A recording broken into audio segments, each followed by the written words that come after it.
So there is some problem with the login there. I don't know, it worked since now.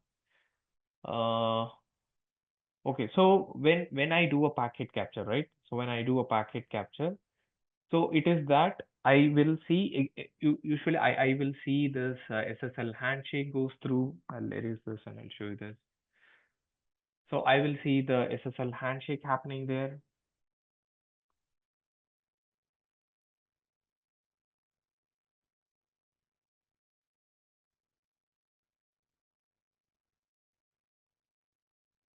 First thing, and the second thing is I see client hello, then I get the server hello back.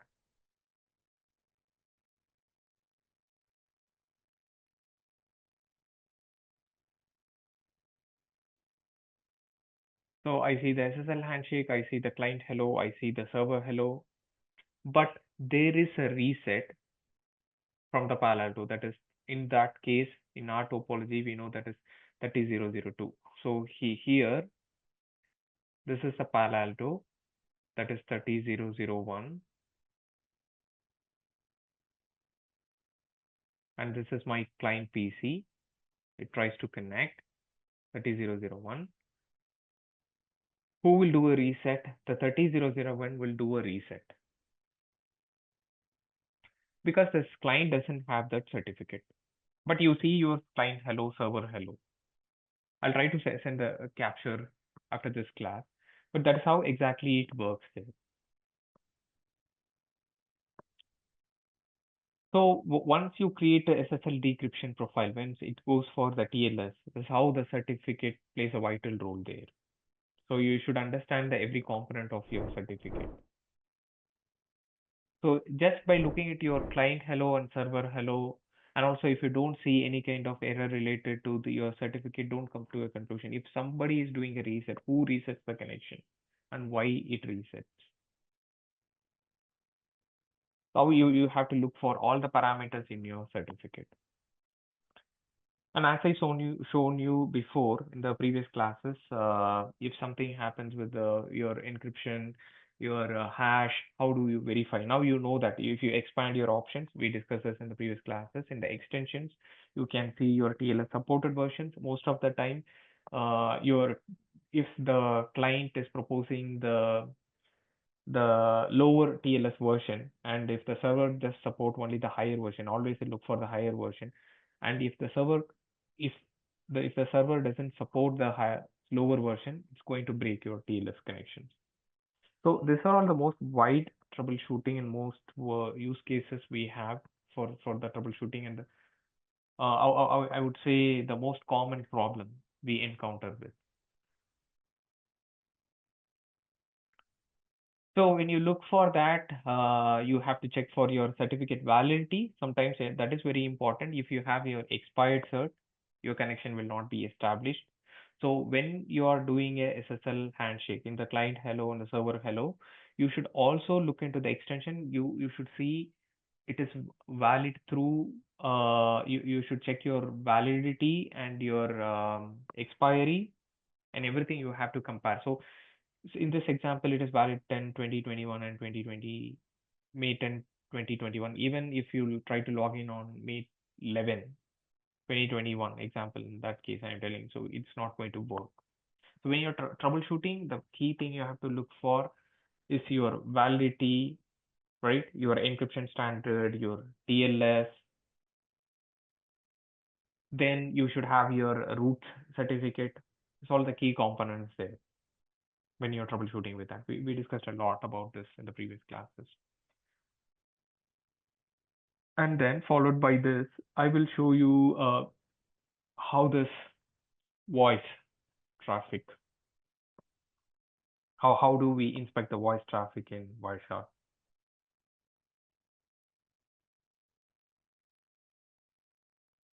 One second, let me quickly extract this.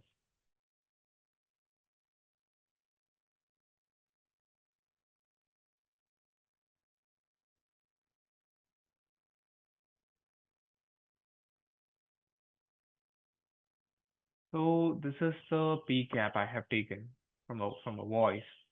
So there is a separate option in the Wireshark, that's something called as a telephony right over here. So if you just click on this telephony, go to your RTP, check for your RTP streams, because we all know that the voice traffic is predominantly using the RTP traffic. So this is the conversation. If you see, this is the conversation from 10.1.1.1. This is purely a voice over IP. So they are using an IP connection for it. And the payload is, this is a, they say it is a codec. Yeah, there's not much we have to know about. I'm just telling this because if somebody is working on the voice, it's how the Wireshark can see that. So this is the codec it is using it, and the duration of this call, how long it is up and running there. You can see that, you can see the minimum jitter, maximum jitter that comes for your, when you consider your slowness. Then out of 733 packets, there is no packet loss. And also you can't listen this there, but you can also play the stream. You can listen to what they are talking about, what they are talking, because this audio codecs, this is something the Wireshark can do this for you. You can listen to this audio. So get a proper permission to play around with this. And I would again suggest, since this is a voice traffic in the corporate, I don't know, it's a privacy related problem, security problem. So get a proper confirmation and get a proper approval and to work through this. This is the sample capture I have downloaded. I will give you this capture. You can try with that. That's the best way of doing it if you are interested to see that. And this is a skinny protocol, they say. It is between the server. If you look at the subnet 10.1.2.1 and 10.1.2.2 is between the clients. And the skinny protocol, it happens with their CUCM server. So it uses a skinny protocol between their CUCM server and the client, whereas the RTP predominantly for all the other traffic is for RTP traffic. And also the Wireshark can decode your codecs. They say it's a codex when they are talking, some translation it does. So it is showing that the codex is G.711 is the codex it is used for. And here also in the real-time protocol, if you open this payload, it's all completely hashed and encrypted. We can't see what is there inside your RTP packet. Then you have a list of other options, SIP flows, SIP statistics. You guys can go through that who are working in voice. So this how you can use, there is a separate field here for your voice traffic. So you can make use of this and you can troubleshoot your problem. We are not going too deep about voice. So now let me show you how you can use your OpenSSL if you don't have an access to Linux or if you want to play with that. I'll give you an option to do that. Let me quickly open this and I'll show you.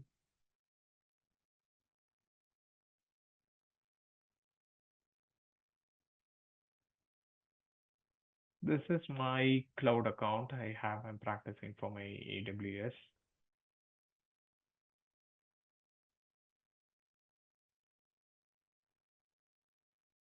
One second here to do some changes.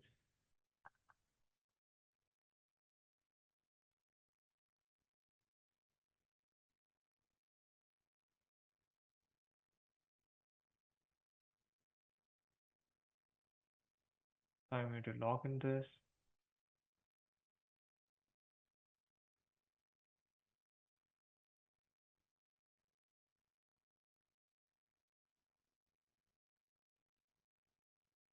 A quick run through with this, yeah.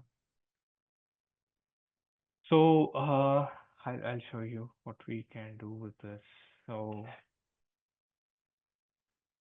it's pretty much simple as if you know networking, the fundamentals. So maybe some people, they may be working in cloud. So they say it is a virtual private cloud. There you will use your supernet. You can do anything like 10.0.0/16, right? Then you create your subnets. Then you create your internet gateway. There's multiple way of doing it.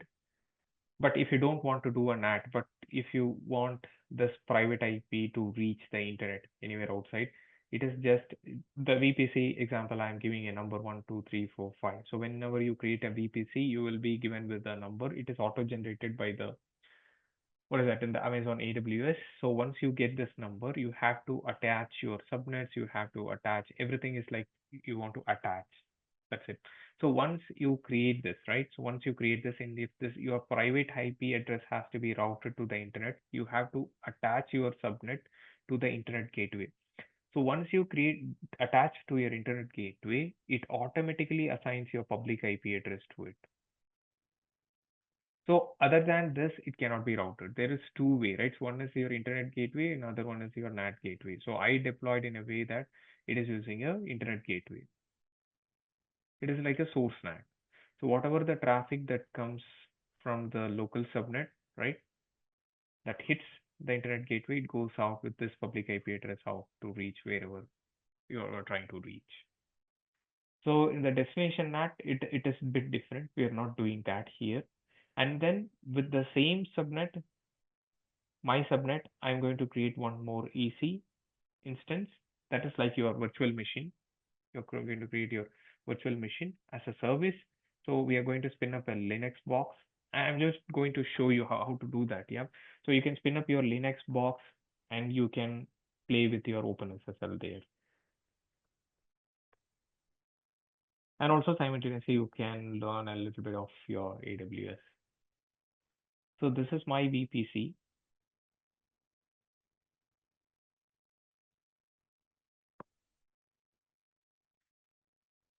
Right. So I built this VPC on California, United States here. So if I hit on my VPC, I created this VPC with two CIDR values. If I hit this, as I said, this is auto created your VPC ID. If I click on this, you can see your CIDR values here. So if you go and edit, see this is the VPC I had, right? As I said, if I go to your CIDR, this is the first value you have to give. So once you add your new CADR value, you can give like this. So I've added this already. One for public and one for private. And also you can have this availability zone that's beyond this topic, but the availability zone is for redundancy they use, the availability zones. One, if your services are critical and if you want your web servers and it should be always on, then you can have your, they will be given with two availability zones generally there. So this is availability zone 1 and this is availability zone 2. So you can have all your public web servers here. So even though something crashes here, you still have a reachability to your another availability zone. So that availability zone is something I created there for the, what is that? What is the name for it? It is called, what is that? The terminology, EC instance. Yeah. That's something you create your EC instance and keep it on your availability zone. Keep it in both availability zones so that if something one goes down, the other availability zone will be still up and running. So that serves your connection. So as I said, here is the VPC I created. This is a subnet I have created inside my VPC. I got two subnets, one for private, this one 10.100/16 and this 10.100/16. And then we have to do subnets. So from that is your VPC, your super subnet. So on top of that, I created two other subnets here. If you look at this subnet, there is a to edit the subnets. You go and edit this.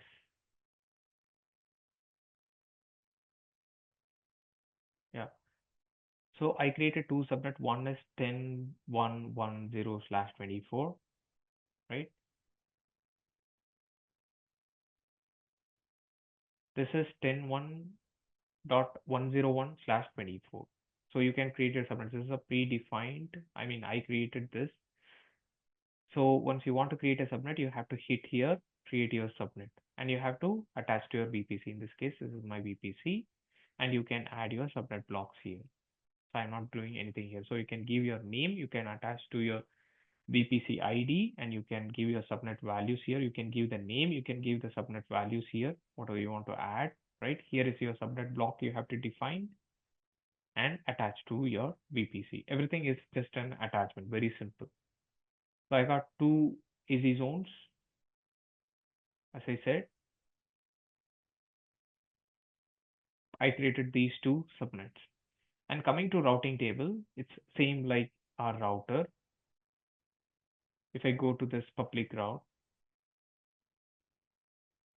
so I did all this default route goes to the internet gateway. And this routing table here, it works like all for all my 10.0.0.1 within my VPC, it is a local route. This is all auto generated. The only route what I created here is this thing. I created default route. It has to go to the internet gateway. To create an internet gateway is again simple. First, you have to create an internet gateway and then you have to attach to your VPC. So if I open this, right, this is the internet gateway. All you have to do is you have to detach and you have to attach to it. You have to go to your internet gateway and you have to create an internet gateway like this, right? You can give a name. So once you create an internet gateway, it will create a gateway for you. So once the internet gateway is done, it will ask to attach your VPC. Then you can attach your VPC ID to it. It is auto populated there again in the GUI. So you can do that. So once this is done, right, you have to go to your EC2 instance to spin up your EC2 instance. We go to this.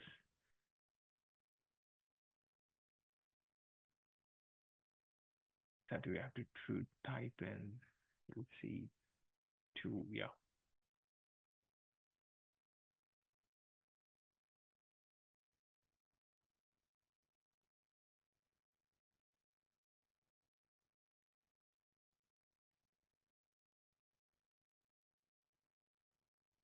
So if you click on this EC2 instance, this is if it comes with your free tier, you can check the say free tier eligible. You can click on this, right? You can click on this and you have to allow your network setting. You have to allow this for SSH traffic, and also if you want to allow for HTTPS, you have to allow for both. And I am giving anywhere here, but it depends. I mean, you can be very what is that? If you want to restrict your traffic, you can do a custom and you can define the subnets, what you want to define here, the CADR, what we created, and this is for the whole. So you can create your security groups. Then you see that this is the subnet I have attached. See, this is my existing. If I edit this, so this is my VPC ID I have given. This is the subnet I created. See, this is my showing my availability zone. This is private. It can't be routed outside, but I have attached the internet gateway for it. So my traffic is routed like that. And my subnet, see, this is 10.1.1.0. This is my private subnet. That's it. And then once you give all these options here, and if you want to use with the key pair, I gave a key pair, my key pair. You can create your key pair, or else you can create a new key pair here, and you can attach to this. So once this is done, everything is done, you can launch your EC3 instance.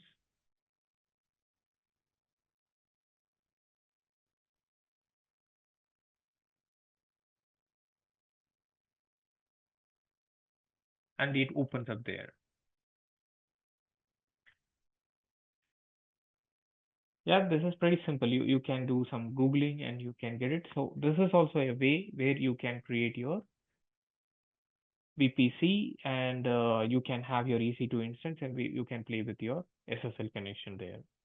It just booms and it just works there.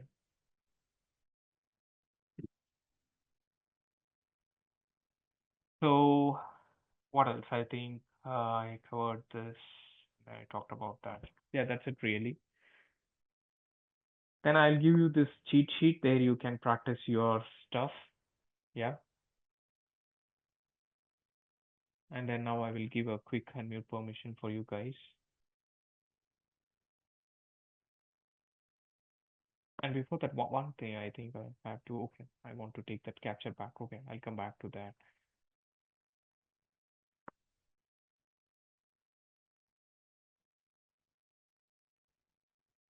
So I gave an unmute permission for everyone. If you have any questions, you can ask me.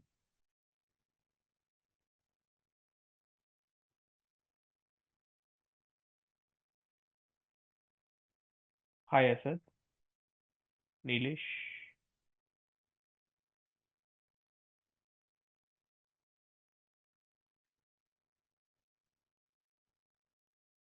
You guys have any questions? No, Praveen. Okay. So this is the last day of the class. So if you guys have any questions to me, if you want to discuss anything, you can discuss now.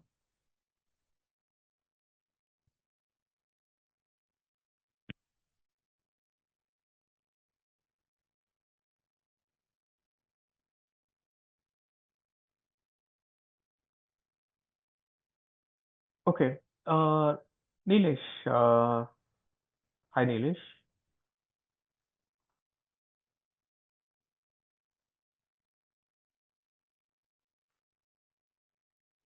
Hey, hi, Praveen. Yes. Yeah, yeah. Sorry, Nilesh, I was talking. no problem. I mean, is it okay that if I ask you a few questions that may be little, I want to make this little intuitive. I mean, this is the final class, right? So I will choose Mhm. any topic and I can ask a question. Are you okay with that? I mean, how do you feel about that?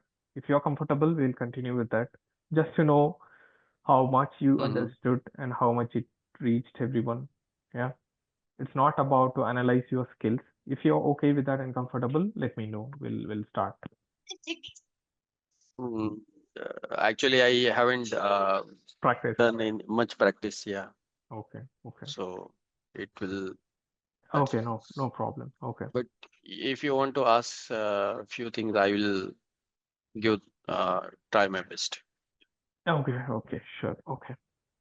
Um, okay, let's take this example. When you are troubleshooting a problem, right, when related to your TCP, this is just a friendly conversation, yeah. It's just like a normal Yes. conversation. Don't take it too personal. That so when I'm troubleshooting the problem and I'm giving a packet capture to you. So Mhm. step by step, example, a client cannot connect. Very simple problem. Yep, a client in the same subnet, he can't reach. Mhm. I mean, if he tries to ping, he can't ping, and there is no firewall or anything in the middle. It is just one switch. It's a VLAN. Are you from you? Okay, you are from security background. Are you okay with the routing and switching question? Yeah, yeah. Okay, Yes, yes. okay. So from the Wireshark, what do you look for the logs? This is very simple. We'll start with simple and go a little harder. Yeah. What do you check from the only from the Wireshark? So you don't want you should not use your what is that switch CLI just by looking into the what is that Packet just capture. packet capture. Yeah. What you will check. In the packet capture, I will try to search the MAC address first. Okay, I will first I check the MAC address of source and destination. Okay. So Yeah. according to that, check that MAC address in the packet tracer. Okay, Mm-hmm. as a source Okay. and destination. I Okay. will do as a filter as a Mm-hmm. source MAC address. Okay, Okay. so that Okay. way I can try to reach. If, for example, in the received packet capture, I Mm-hmm. am able to see the sender MAC address, but not able to see the receiver MAC address. So in that Mm-hmm. case, so need to check the physical cable of that destination IP address, means Okay. destination. Okay, Okay. then check their port related status, inform Mm-hmm. to next team.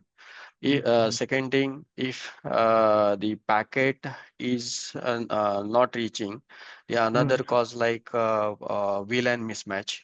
Okay, Mm-hmm. Okay. then also I can filter the packet capture with the VLAN ID. Okay, Mm-hmm. Yeah. Yeah. so that Cool. way Yeah. also I can, that way Check. also I can do that troubleshooting. Check. Yeah. Yeah. And additional, what about the ping? I mean, if you do a ping, we should expect the response code. Is it something it should say administratively filtered? It's an option if something ACLS or something is blocking. You can see that in the ICMP code. If you remember, we discussed this in the ICMP classes. There is an additional option there. Yes, You can yes, see the administrative filtered. If it is administratively filtered, then somebody is using an ACL, so your traffic is blocked. That's something additionally we check apart from just looking into the logs. Yeah. And also yes, you will see your ARP. Yeah. For my ARP request, do I see the ARP response back? Correct. yes, Yeah. yes, Yeah. correct. Cool. Cool. Okay, Nilesh. Fine. So let's go a little advanced now. So, for example, if I want to Mhm. see the payload, where exactly I can see the payload option in my capture, in which particular header you can see that, and how you will use your Wireshark to see that value. If I want to see the payload, if user is sending some payload, and if you want to try something, troubleshooting something related to your payload, some latency issue, and you want to try. Uh, About the payload, we can see the TCP UDP packet. Like if you select any packet capture, Okay. so we can see inside that uh, TCP option. But where exactly, in which particular header and parameter, do you know that? Header and parameter. It is actually Like right behind you the screen. You have that option right behind the screen. I'm sharing my screen and you can see that your actual payload. left hand means towards your left hand side, you No, can see okay, that option. Mm. okay. It's a TCP segment length, yeah. Can you see my screen? Yes, There, the TCP segment length is the field where you can see your exact payload. And also, if you want to troubleshoot your problem with payload related, you can also make use of leverage your in-map. Yesterday we discussed about in-map. yes, Yeah, you can do that. Cool, cool. Yeah, immediately it will not happen. Yeah, you have to you have to prepare for it. Not at all a problem. We're just trying here. yes, And one more question here. For everyone, I mean, yes, it's not only for Nilesh. It's like everybody can talk. It's not only limited to Nilesh. I gave an unmute permission for everyone. You can also join the discussion. If I take a capture from a PC, can I see the VLAN ID?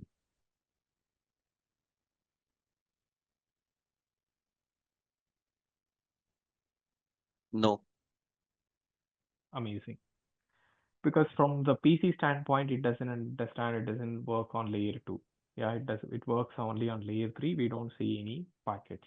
You have to take from the switch to see the VLAN level details. Very good, Nilesh. So what yes. about, okay, let's go a little deep about, okay, if there is congestion in your network. So what is the quick filter we will use in the Wireshark to see the bad packets? So at It's the fine. below you can see Yeah, yeah. there is a Expert. stream Yeah, communication. yeah, yeah. Yeah, expert, Expert. Yeah, yeah. expert option. Correct. Yeah. Here, and also you can give TCP dot analysis dot flags. TCP dot Yes, analysis dot flags will give you all the congested and the back packets like this. See here now you can see your retransmission, your duplicate acknowledgement. Yeah. From here you can troubleshoot your problem. Okay. So now it's common for everyone. You guys can open up your, you can unmute yourself. Everybody can answer this and can try, no problem. So if you're dealing something with the retransmission, so say for example here 10.1.2.1 is doing a retransmission. What does it exactly mean? Who is not responding here? Is it 10.1.2.1 or So 10.1.1.2.4? Who is not responding here? destination ID. No, what destination is, is not responded. okay, cool. 10.1.1.2.4. Okay, fine. Got it. So in this case, what could be the problem then? So Wireshark is showing that it is a retransmission problem. So what is the next step? What is the next troubleshooting you guys will do?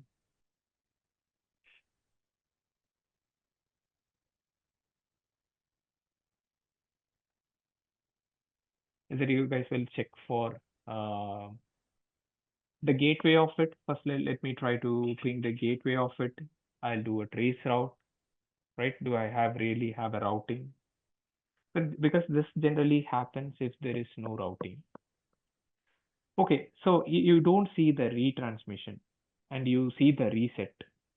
So that proves that my routing is good. Is it something with an ACL? Can I conclude a problem like that if I'm troubleshooting a problem? Yeah, in that Yes. case, Hmm. I have to the destination end, and I got the same issues earlier. Packet was stated, so we changed at the server. Okay. Means the server ARP was not responding. The Okay. packet was stated, so we replaced that the RL box, I can say. After that, it was working fine. A little bit adjust your mic, Vital. I think it is a bit low.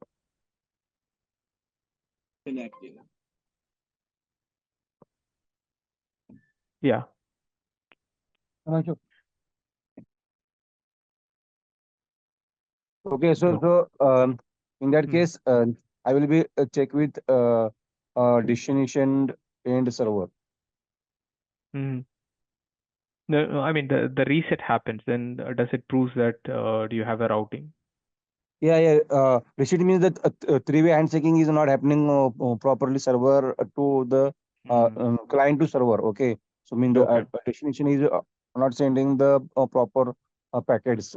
So Hmm. in that case, we will check with that the server or sometimes the applications has some issues. So Hmm. application may be not responding. So in that case, I will be check with that the destination port is up and that should be up and running. Hmm. Okay. So there are Okay. actually multiple scenario. Hmm. Let's example talking about the retransmission. Hmm. So retransmission means the three-way handshake is not happening. Hmm. Uh, so why it is not happening? Due to some latency, congestion, packet loss between source and destination. The middle of the firewall creating some. Oh, okay. This is actually a good answer. So I'll ask you now. So you see the Mhm, three-way handshake in the beginning, but you see the mhm, retransmission in the middle. So mhm. there is a latency. But if I try to Yes. establish a connection, but I can't establish the connection at all, and I can keep seeing the retransmission, what could be the problem here? Yeah, So it in that. Yeah. Yes, yes, Vittal. yeah, yeah. Sorry to interrupt you. Actually, there I got the same issues earlier. So Okay. from the uh, uh, uh, uh, that TLS certification upgraded means the destination end and the LB end certification upgradation was happened. Okay, and Hmm. I was in analysis and I got to know that there was a issue with that upgradation has been happening in the backend server also. So Hmm. also we getting these types of the issue. Okay. Yeah, I mean, as Nilesh and Vital said, I mean, and top of that, Nilesh, yeah, as you said, see, if there is something Yes. connection broken in the middle, you see retransmission, and it tries to Yeah. send, and your connection may establish, then it is not a problem. But if I see only the retransmission, definitely I don't have a route. I can't reach that particular destination. That is a problem. The destination is not responding to me to initiate my three-way handshake, right? Mhm. Yes. Okay. And say, for example, now I Sorry, Another, see. Mm, yeah, sorry, yeah. sorry. Tell me. Yeah, In yeah. this case Tell. means you mean say that when if, in my the firewall we are not getting any the traffic, right? So that means there is a routing issue, right? So If I don't see the, I mean, if I see only the retransmission, I don't even get in a single acknowledgement packet back from the recipient or from the peer, then it is a since problem with initial the routing. Yeah. routing. Yeah. yeah, yeah, yeah.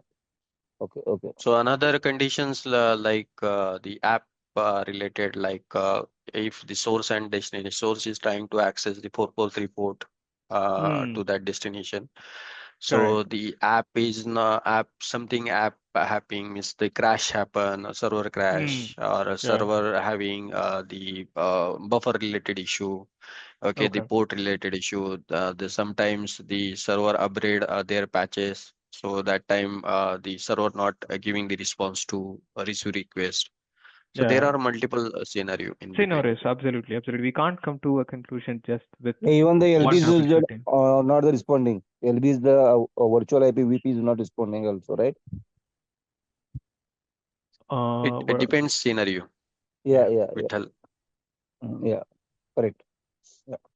And what I would see, and top of that example, if I try to reach a destination, say for example, if I try to reach a destination, if a retransmission is completely happening, and also I would suggest do a trace route and take the capture and see the TTL where exactly the packet dies. So from there, what it helps is that you can talk to the concerned team. Maybe that particular subnet may be owned in the load balancer or anything. You can tell them, see, I can reach to this IP address for firewall, and after the firewall, the packet is not routed. If I don't have a route, even the Palo Alto or FI, the application can be hosted anywhere, right? So if I see where exactly the packet is dying with the help of TTL, I can figure out that problem. I can't just stop with retransmission, correct? If I do a trace route to that particular destination, I know where exactly it is dying. In this case, if you take this, Yes. this is between two different subnets, 10.1.2.1, it is 10.1.254. But if I do a trace route and if I try to find, I can know exactly who is responsible and how I can troubleshoot. With just retransmission, if I go and tell the server team that I can't reach this, even they have no clue. But what we should do, we should do a trace route and we should see where exactly it is dying. From there, you have to do your troubleshooting. So that No, helps sometimes. Okay, you can find, no, you might have multiple switches or you might have a big network, right? Because we are all working like that. We are not playing with it. Here it is just a lab. Hardly we are using 4 5 devices, but in your real network it is not like that. Everybody's handling like 50 sites, 25 sites. So in that case, always Yes. don't just talk with, just look into the retransmission, don't come to a conclusion that it is not routed. The troubleshooting started here. So it is retransmitted. You have to do a trace route, check for your TTL, how many hops it goes, where exactly it is dying, talk to the concerned team, then you have to continue your troubleshooting until you find your problem. As I said, Wireshark is one sweet spot, but it can't give you the answers right away. From this, you have to apply your logic. So this helps first. Okay, the server is not reachable. Say, for example, you don't see a retransmission and you see the reset. So there is a routing, but who is doing a reset? Is it a client or the firewall? So the ports are only thing the firewall can block, correct? So it can be a firewall or in computer. So who is doing the reset? That is important. Is it me client resets the connection or the server resets? So you will go ahead and check. If the client resets, you can check your firewall on your end. If the server resets, you have to check your firewall and the in computer on their end to check for your ports. So that's how, see, this is using the Wireshark. We have to apply the logics to figure out a problem, but you can't come to a conclusion. But this will give a exact picture, okay, where you have to look for. That is my point. Yeah. no, but in that case, we require pickup from the both end, right? The server side and also and the destination That end, is right? Source and the that destination. is yeah, that is recommended. But you guys, just by looking this capture, you told the destination is not responding. That is true because we are doing a retransmission, but the I don't get a reply from the destination. So it is apparently it's a problem with the destination. It's not my source because I see traffic going out for other destination. So I am successfully establishing my HTTPS connection or whatsoever you want to try. Your connection is happening from your PC, but the retransmission is not happening from the destination. So for this, you don't need the, what is that, destination PGAP. That is helpful if you get it. Say for example, when you need packet capture on bidirectional capture, I'll tell you. I think Leilish is also working on what is that, load balancer. Vital is also using a load balancer. if a client is trying to establish a connection with the load balancer, the first traffic hits your VIP, right? Your virtual IP. Then your virtual IP connects back to your backend servers. So in this case, if you take a capture, you can see the HTTP, you can see your TCP communication only between the client and the VIP. You don't know what is happening between the VIP and your backend server. So in that case, either you have to take a packet capture from, sorry, not either, you have to take packet capture on both sides. One is your client. The other thing should be at least your backend server. That is well and good. Or else at least from the Netscaler, you have to take a capture for your backend server.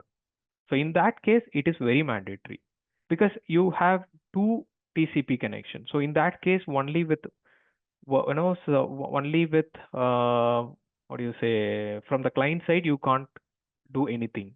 So you have to take a capture on your Netscaler and client, or else from the backend server and the client.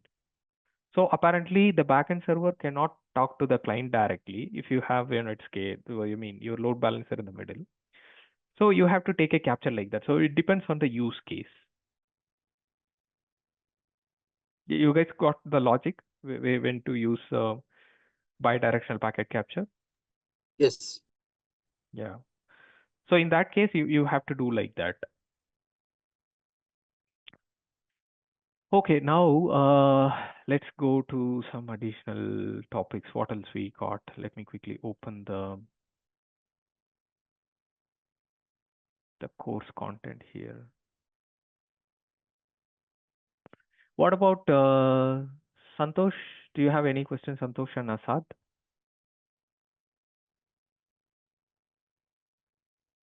Let me open this up.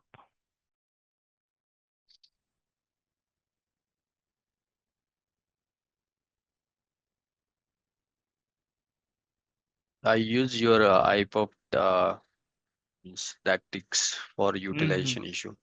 Ah, okay, that's so cool. FiPerf will give you a very good insight about that. This is for Wireshark. For this one, okay. Yeah, for a congestion, let someone talk about. Yeah, Santosh, you had some question. Yes, Praveen, as you told that earlier, there are the while working in the LB via LB uh, Mm-hmm. as a file, there are the two session will be establishing from client to the FI and FI to the backend server. Yeah, yeah. But some few cases like there are the lack of hits between client to the FI to the backend server also, but few hits is dropping. In that case, how we can conclude which session from the client is reset has any or server reset? What is the amount of drops? How much is it? Like I mean, how many it is packets? less than 5%. Less than 5%. So you see your drops. So have you checked this interface errors, CRC errors? Is it something like that? Is it Yeah, your yeah. virtual or physical? It's physical. It's a physical. So when you try to ping, you see drops, or even for your TCP connection, you feel slowness and you see a lot of duplicate packets, duplicate acknowledgements. More, I mean, do you see any kind of TCP errors there when you troubleshooted that problem? How is your TCP errors when you establish a connection to it? See, Not when much. I see TCP errors, see, this is TCP errors like this. What is the amount of TCP errors? So out of this 1,815 packets, I see only 4%, Mhm. 0.4%, Right, not even 1%. So right. how much is it? How much is your percentage of your TCP errors like this? Actually, I'm not remember exactly now. It is the 1 week back we faced this issue, Mm-hmm. and approximately it is like 2% or 3% that I I mean, in the approximate. amount of total packet matters a lot. So here, say for example, out of 1,800 packets, if I see 2% is also too high. Mhm. We had this session long back, if you remember. the percentage what you get of this TCP errors, that matters a lot when you have your, especially this when we are dealing with this congestion. That is very important to compare. And do you see any kind of TCP zero windows or window errors? Do you see something like that? No, not. I'm not familiar exactly with that all Hmm. the details. Okay, no problem. You can go through that. That's why we have the recording. You can go through that. There we For covered a example, lot about this TCP errors. mhm. See, you if you see lot of retransmission, especially I'm telling you, if you see a lot of duplicate acknowledgements, that is because of a congestion. But it should be, that's what I'm telling you. If you just look for few duplicate acknowledgements and don't conclude that it is a problem. See, there are always a little bit congestion, and you see this duplicate acknowledgement. But how many duplicate acknowledgements you see? Example, if you see 100 duplicate acknowledgement, here it is. What is that? This is duplicate acknowledgement. Where is that? Especially if you look for duplicate acknowledgement, how many duplicate acknowledgements you got here?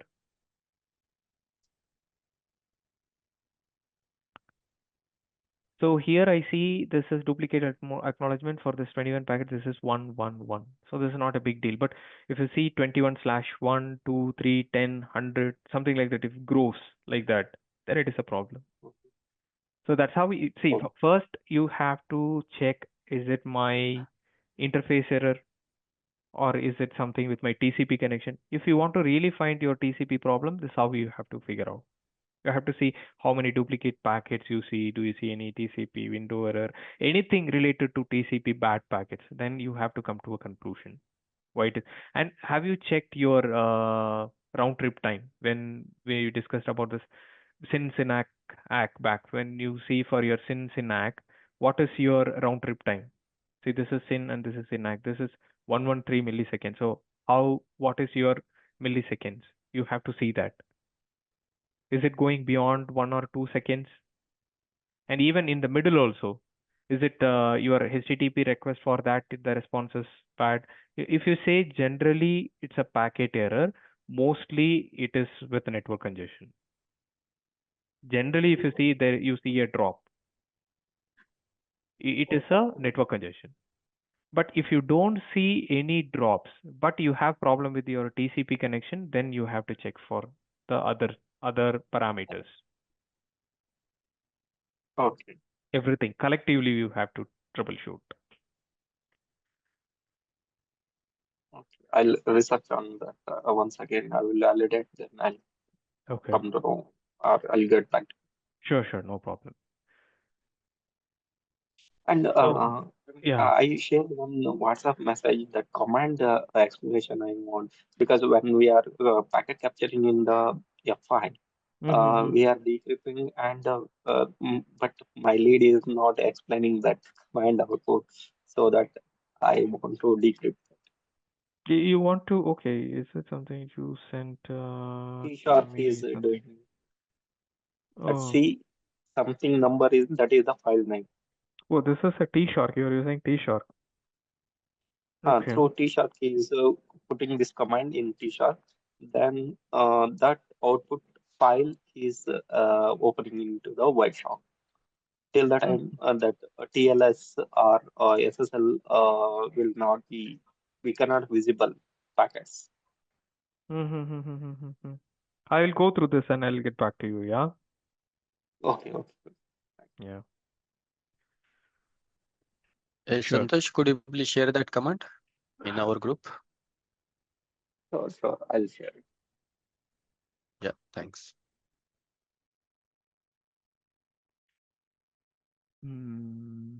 What else I had something to ask for? So, okay, if somebody is asking a question related to a DNS, if you have some problem with your DNS latency, how do you guys check your DNS problem, DNS latency? Anybody got an idea about how to troubleshoot your DNS problem? Especially it happens with the DNS slowness. Let's take DNS slowness and the DNS resolution. So how do you troubleshoot your DNS problems? And with Wireshark, how do you troubleshoot.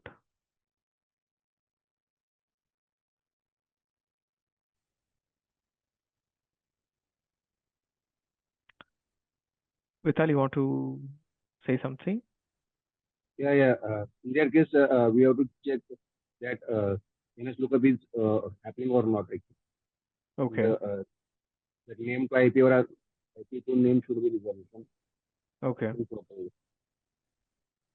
So How? another steps looks like time between sending a DNS query and Correct. receiving a Correct. response. Correct, Amazon. That one Yeah. is the one Yeah. clue. Yeah. Correct. So you can filter this with the DNS dot time. You can give greater than 1. So everything takes more than 1 second for the response. You can find all the packets there. And also we got a couple of gap filters I think we can use on top of that. You can make use of this to see who is your authoritative server, who is responding back, and all this additional details you can see apart from your normal troubleshooting.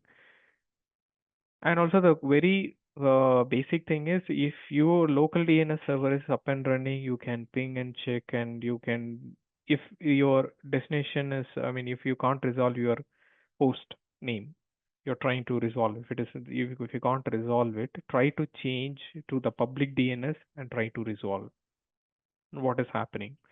And in the Wireshark, you should see your actually DNS request, you should get a response back. That's it. It's very simple. I mean, if you don't get a DNS response, so you have to check your servers and other stuff. Yeah, your authority server and everything. Do you have your record for it? It is local or external. And also you can make use of MX toolbox. If it is an external record, you can try to resolve it using MS record.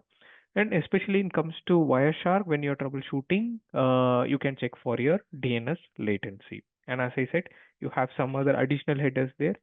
You can pop in the authoritative name server field in the column and you can troubleshoot. Yeah. Okay. Then one final question that's most interesting, I think, for every firewall and the routing and switching team. They ask this question, right? So how can you walk me through the step-by-step process of IPsec VPN tunnel?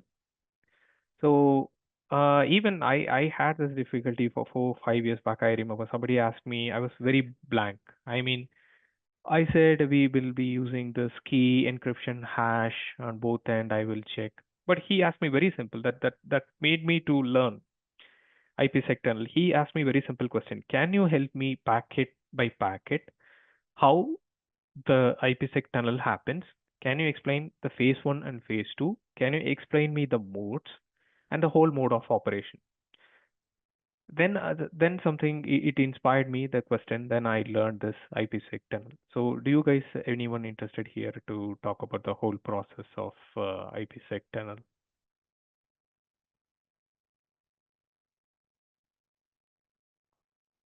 Yeah, the phase one, phase two, you Yeah, explain very well. Yeah, yeah. you gave the good knowledge. Correct. So we have to start something like M1 message, main mode message 1. The client proposes 3 parameters, key, encryption, hash. So I should get back the same thing from MM2 message, key, encryption, hash. So once this proposal happens, and I should match the pre-shared key, this happens in M1 and M2. And in the M3 message, actually your Diffie element kicks in, right? It creates the both combines together and it comes with the key, right? Until this point, nothing is encrypted.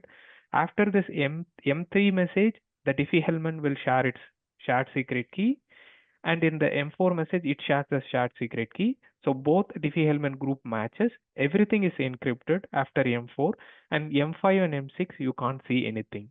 Everything is encrypted at this point. So everything, the proposal and everything has happened, and your phase 1 is over up to main mode 6 message. Then comes your quick mode message.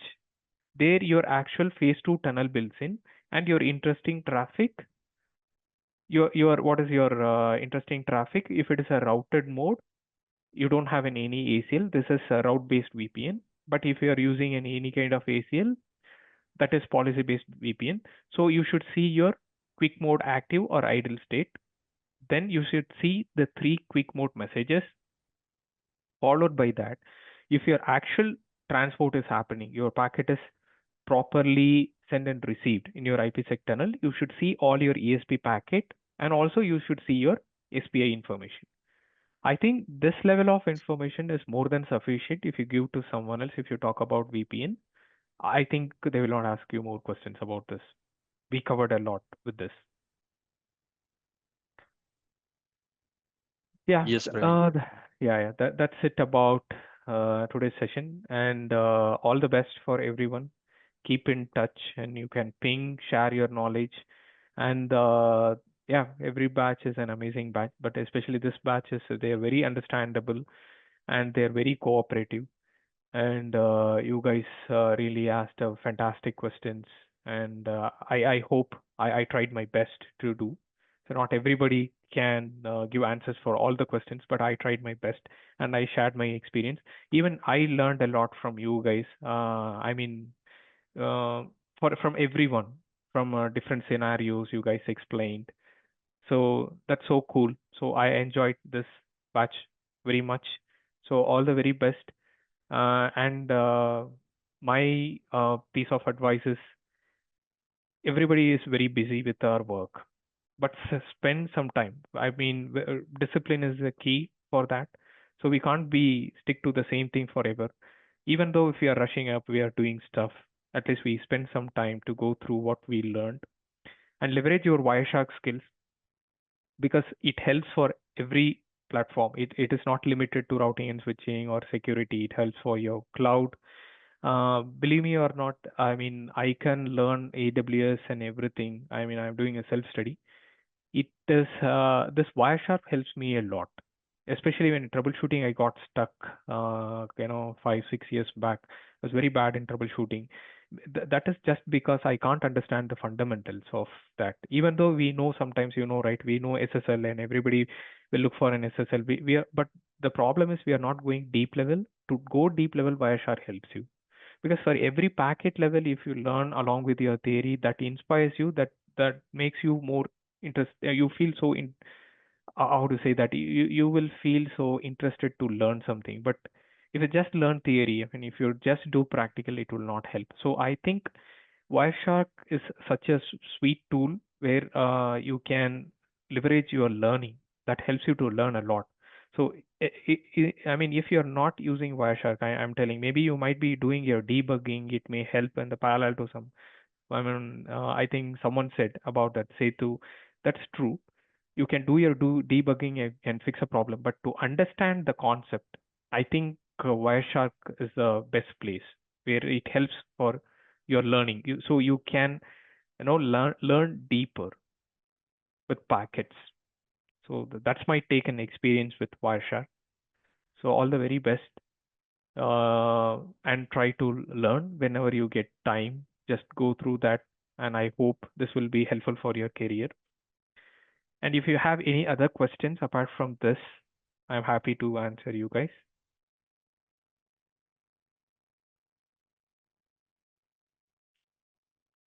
Thanks, Praveen. You have given the good knowledge about the packet tracer, means Wireshark. Okay. And thanks for that tunnel related. Like I Uh, gave you version 1 to okay. how Okay. we can see that in the packet capture. Okay. So it was very amazing. Okay. Thank you. Thank you so much for your feedback, Nilesh. Yeah, matters a lot. Yeah.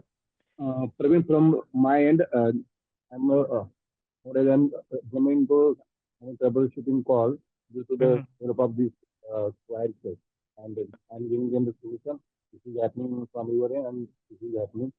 They are also the surprise.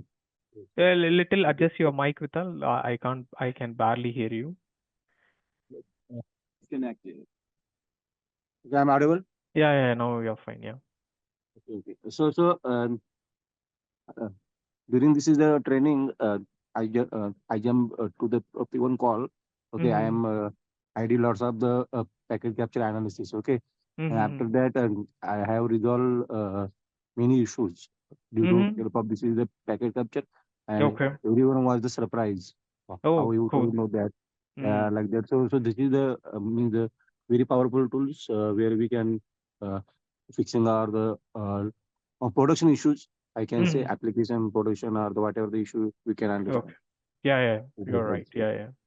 Okay, cool. Keep doing that. Yeah, keep doing that. Learn very well, explore more, and troubleshoot better. Yeah, Be yeah, a rock star in your team. Yeah, thank you. yeah, no problem. So then all the best, Harsad, all the best, Neelesh, Santosh, Vital, and whomsoever the people who have not joined. Thanks everyone for your wonderful support. So keep in touch and yeah, all the very best for your career. Yeah, thanks everyone. Bye. Yeah, Thanks, yeah. Praveen. Bye. Thank you. Thanks, Bye bye. See you everyone. Bye guys. bye. Yeah, see you guys. Thank you. Bye bye. Yeah, yeah, sure. So bye, Santosh. Bye.